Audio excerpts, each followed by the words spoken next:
something extraordinary just happened. After decades of saying one thing, the people who control our nation's purse strings have suddenly changed their tune. And the timing? Well, that's the part nobody's talking about. See, for years, and I mean years, the official position was always the same. Everything's under control, the numbers work, we can handle this. But in the last few months, behind closed doors and in carefully worded statements, a different story has started emerging. The cost curve everyone promised would bend, it's not bending, it's collapsing. And the authorities who spent decades insisting otherwise are now quietly admitting they got it wrong. If you're on Medicare, approaching retirement, or just trying to understand why your healthcare costs keep climbing while politicians keep promising relief, you need to hear this. Because what's happening right now will affect every single person in this country, especially if you're over 60. Here's what we're going to unpack together. First, I'll walk you through exactly what this reversal means. Not the political spin, but the actual dollars and cents reality. Then we'll look at why it's happening now, after all this time. We'll examine what the real cost projections look like when you strip away the optimistic assumptions. And finally, we'll talk about what this means for you personally. Your Medicare benefits, your retirement planning, your financial security. This isn't about politics, this is about math, cold, hard, unavoidable math. And when the math stops working, even the most stubborn institutions have to face reality. So let's start with what actually changed. For those of you following the What Happened After channel, you know we don't deal in speculation. We look at documents, track policy changes, and follow the money. And what the money is telling us right now is genuinely shocking. The Congressional Budget Office, that's the nonpartisan group that crunches numbers for federal programs, just released updated projections for Medicare and Social Security.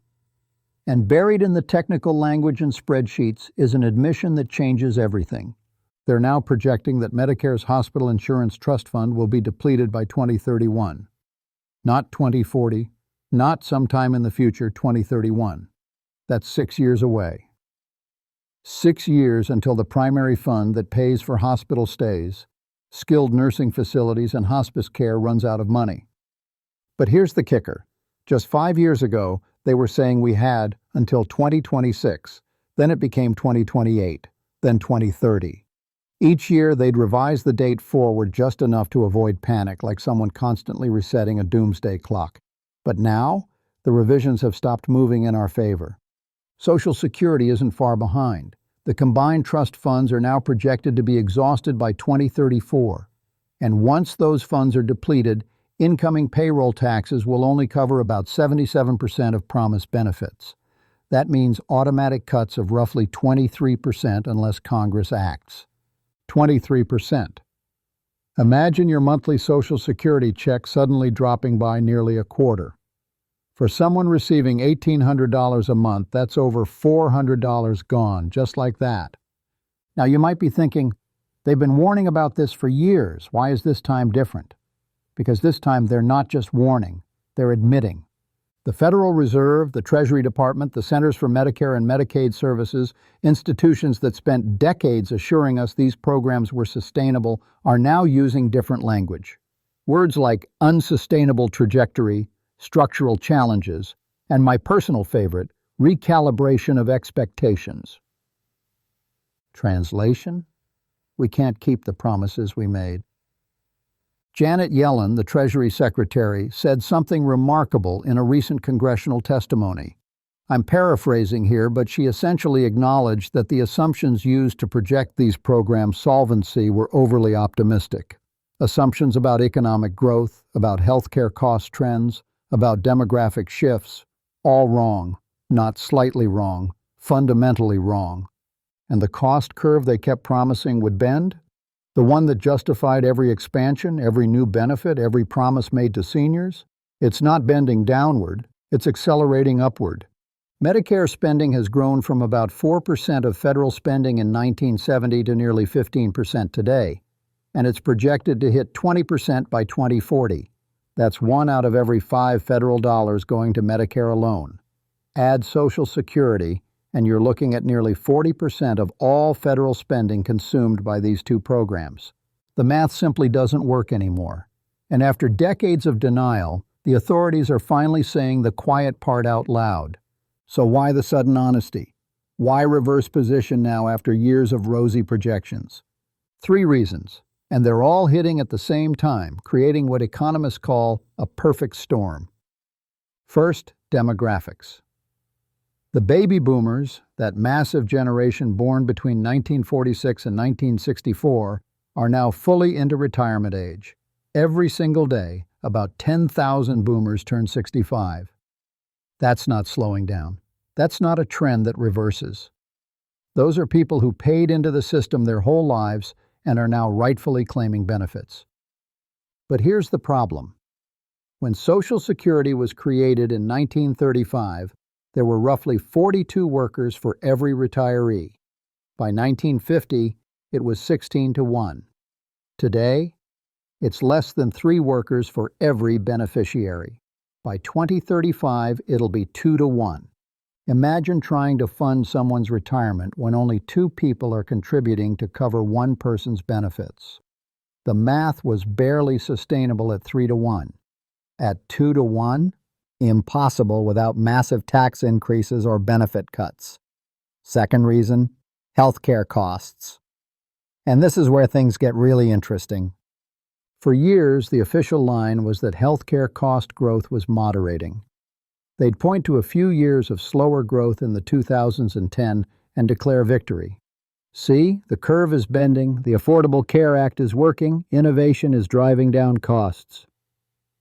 Except it wasn't, not really. What actually happened was a temporary slowdown during the Great Recession. People simply delayed care because they couldn't afford it. Once the economy recovered, costs started climbing again. But more importantly, the underlying drivers never changed. New drugs cost more, new treatments cost more, an aging population needs more care, more medications, more interventions. You can't innovation your way out of physics. You can't appify hip replacements or subscription model your way through cancer treatment. Medicare spending per beneficiary has grown from about $12,000 in 2010 to over $16,000 today. And it's accelerating. The advances in medical technology that were supposed to lower costs through efficiency, they're actually increasing costs because now we can treat conditions we couldn't before. We're keeping people alive longer, which is wonderful, but it's also expensive. And here's something they don't talk about: Medicare Advantage plans. These private insurance plans that manage Medicare benefits were supposed to save money through competition and efficiency, and on paper they look cheaper. But when researchers actually dig into the numbers, they're finding massive overpayments. The government is paying these private insurers based on how sick their patients are, and there's mounting evidence that these companies are gaming the system, making patients look sicker than they actually are to justify higher payments. We're talking billions, possibly hundreds of billions, in overpayments over the last decade. The authorities knew this was happening, but they looked the other way because it helped the political narrative that privatization was working. Now, the evidence is too overwhelming to ignore, and fixing it would require clawing back money from some of the most powerful companies in America. Good luck with that. The third reason for this reversal: economic reality. For years, the projections assumed consistent economic growth of around 2.5 to 3% annually. They assumed interest rates would stay low, making it cheap to borrow money to cover shortfalls. They assumed productivity gains would boost wages, which would increase payroll tax revenue. But productivity growth has been anemic. Real wage growth for most workers has been flat or declining when you account for inflation. And interest rates? Well, they went up dramatically to fight inflation. And even as they've come down somewhat, they're nowhere near the rock-bottom levels we saw for years. Higher interest rates mean the government pays more to service its debt, a lot more. We're now spending over $1 trillion a year just on interest payments. That's money that can't go to Medicare, Social Security, or anything else. And here's the uncomfortable truth nobody wants to say: we can't borrow our way out of this anymore. The bond market is getting nervous. Foreign governments are less interested in buying U.S. debt. The Federal Reserve can't just print money without triggering inflation. The economic assumptions that underpin these programs' projections have fallen apart. And when your financial model is built on assumptions that no longer hold, you have two choices: revise your model or stick your head in the sand. After decades of head burying, the authorities are finally revising the model. And what that model now shows is terrifying. Let me show you what the numbers actually look like when you stop pretending. Medicare's unfunded liability, that's the gap between what the program has promised and what it can actually pay, is currently estimated at around $43 trillion over the next 75 years. Trillion. With a T, Social Security's unfunded liability, another $23 trillion. Combined, we're looking at over $65 trillion in promises the government has made but cannot keep without massive changes to taxes, benefits, or both. To put that in perspective, the entire U.S. economy, everything we produce in a year, is about $27 trillion. The total national debt is $34 trillion. These unfunded liabilities dwarf both numbers. Now, some people will say, but those are projections over 75 years. Of course the numbers are big. And yes, that's true.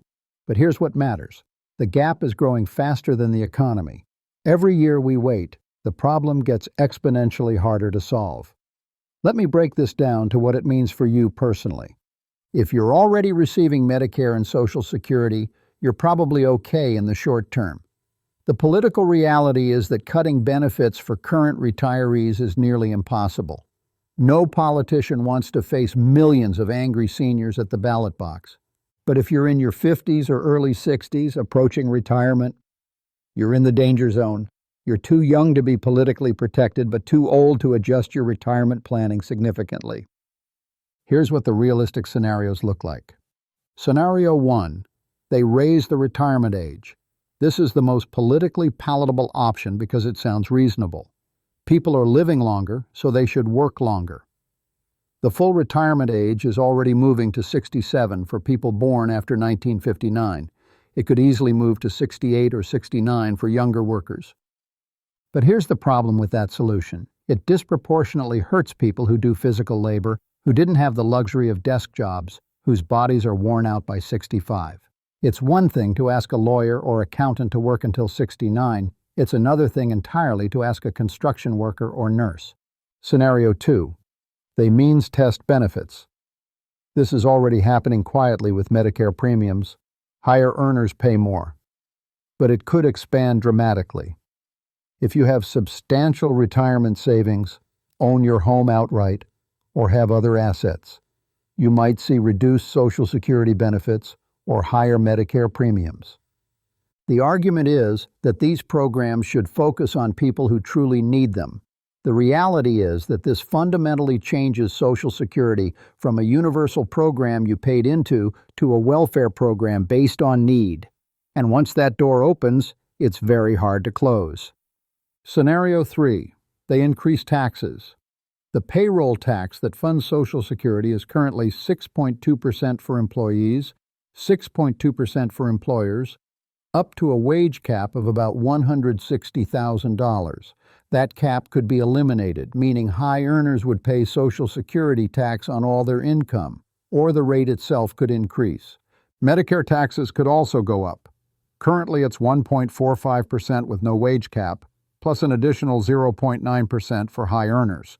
Those rates could easily double. Scenario 4, and this is the one nobody wants to talk about, they cut benefits, not eliminate them, but reduce them. The Congressional Budget Office already projects that once the trust funds are depleted, benefits would automatically be cut by about 23%. But Congress could also make deliberate cuts before then. Adjust the cost of living formula so benefits grow slower than inflation. Reduce benefits for early retirees.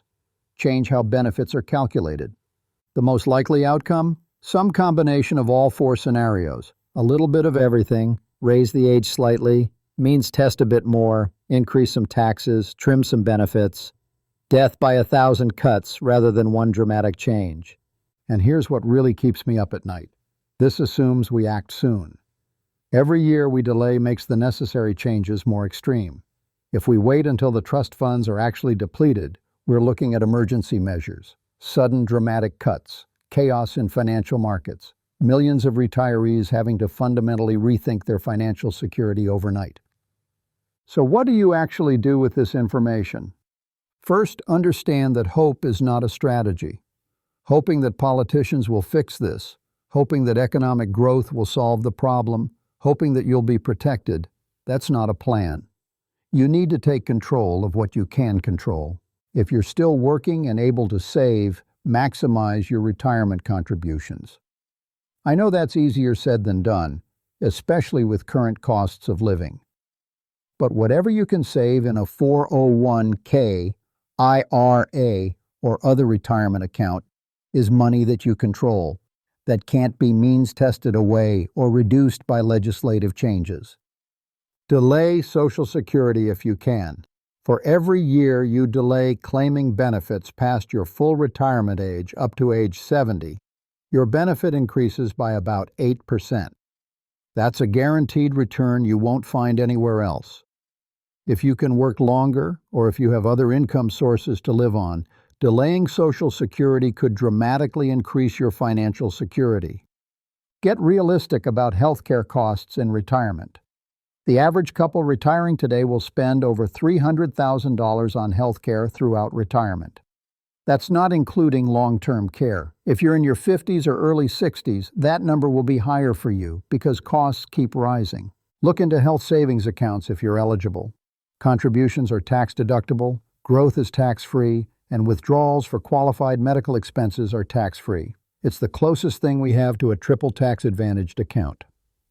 And unlike flexible spending accounts, HSA money rolls over year to year.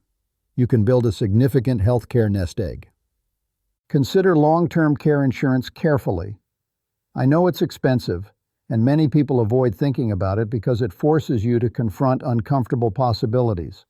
But the reality is that most people will need some form of long-term care.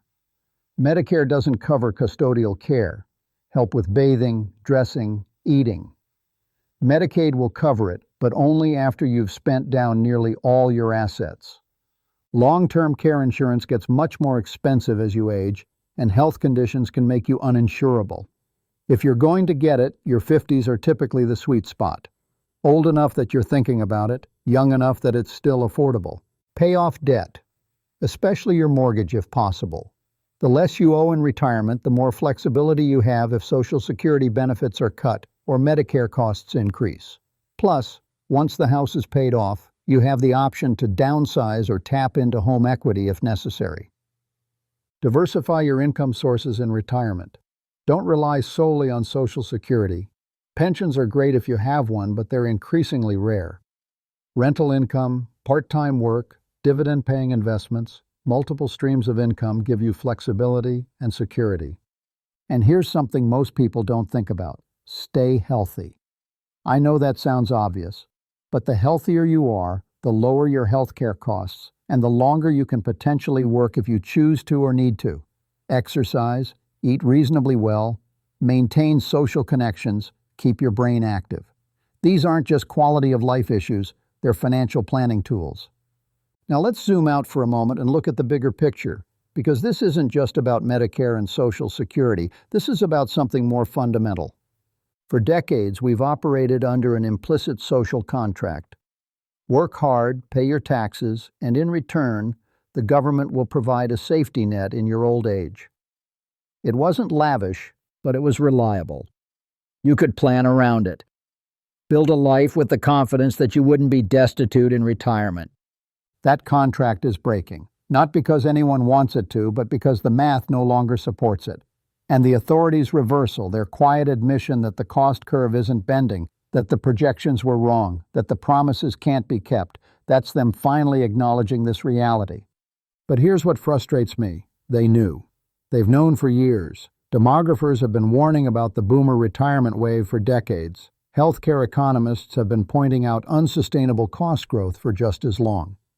The Congressional Budget Office has been publishing increasingly dire projections. The information was all there. But politically, it was easier to kick the can down the road, to use optimistic assumptions, to tell people what they wanted to hear rather than what they needed to hear. And now we're out of road. The can can't be kicked anymore. The reckoning is here.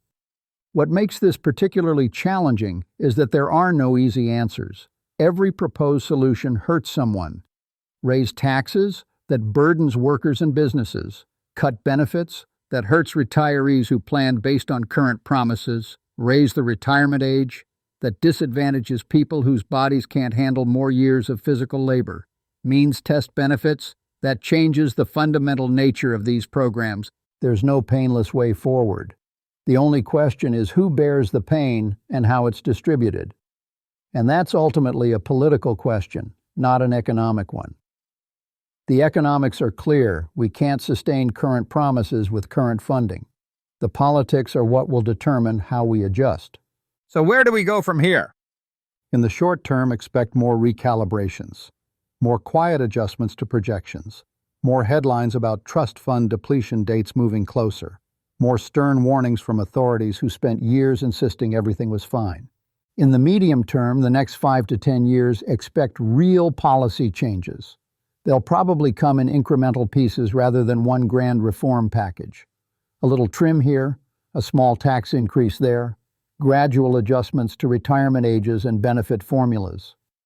Politicians will try to make these changes seem smaller than they are, using technical language and phased implementation to obscure the real impact. Watch for phrases like adjusting the cost of living formula to better reflect actual inflation. Translation, benefits will grow slower. Or strengthening the long-term sustainability of the program. Translation, cuts are coming. In the long term, 20, 30 years out, we're probably looking at a fundamentally different system. These programs might still exist, but they'll look different. More means tested, more privatized, more focused on preventing poverty rather than providing a middle-class lifestyle in retirement. For younger generations, the assumption that Social Security will provide a substantial portion of retirement income is probably unrealistic. It'll be there in some form, but it'll be a supplement rather than a foundation. Now, does this mean these programs are going to disappear? No. They're too politically important, too woven into the fabric of American society. Even in countries that have faced fiscal crises, they've maintained some form of social support for retirees. But they will change. They have to change. The math demands it. And the authorities' reversal, their admission that the cost curve is collapsing rather than bending, is the first step in preparing the public for those changes. Here's what I want you to take away from this. The system you paid into your whole life is under stress. The promises made to you might not be kept in full, and the authorities who spent years saying everything was fine are now quietly admitting it's not. But you're not helpless. You can't control what Congress does or how the trust funds are managed. But you can control your own financial decisions. You can prepare. You can adapt. The people who will come through this best are those who take action now, while there's still time to adjust. The people who will struggle are those who stick their heads in the sand and hope someone else solves the problem. If you found this useful, if it helped you understand what's really happening with Medicare, Social Security, and retirement security, make sure you're following What Happened After. We cut through the political spin and look at what's actually happening with policies that affect your life.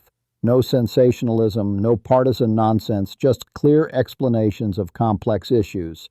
Because here's the thing, this story isn't over. The cost curve is still collapsing. The authorities are still reversing their positions. And in the months ahead, we're going to see more changes, more revisions, more quiet admissions that the emperor has no clothes. We're living through a fundamental shift in how America approaches retirement security. After decades of expansion and optimistic projections, reality is catching up. The demographic tsunami of boomer retirements, the relentless rise in healthcare costs, and the economic constraints we face, they're all hitting at once. The authorities spent years telling us not to worry, that the system was sustainable, that the cost curve would bend. Now they're reversing course, admitting the projections were wrong, acknowledging that hard choices are coming. For those of you in or approaching retirement, this isn't abstract policy debate. This is your financial security, your health care, your ability to live with dignity in your later years. The good news, if there is any, is that you still have time to prepare. Not as much time as previous generations had, but some time. Use it wisely. Save what you can, understand your benefits, plan for higher healthcare costs, and don't count on the government to solve this problem. The social contract is changing, not because anyone wants it to, but because it must. The math doesn't lie. The cost curve isn't bending, it's collapsing. And the authorities who promised otherwise are finally, quietly, admitting the truth. Now you know the truth too. What you do with that knowledge is up to you.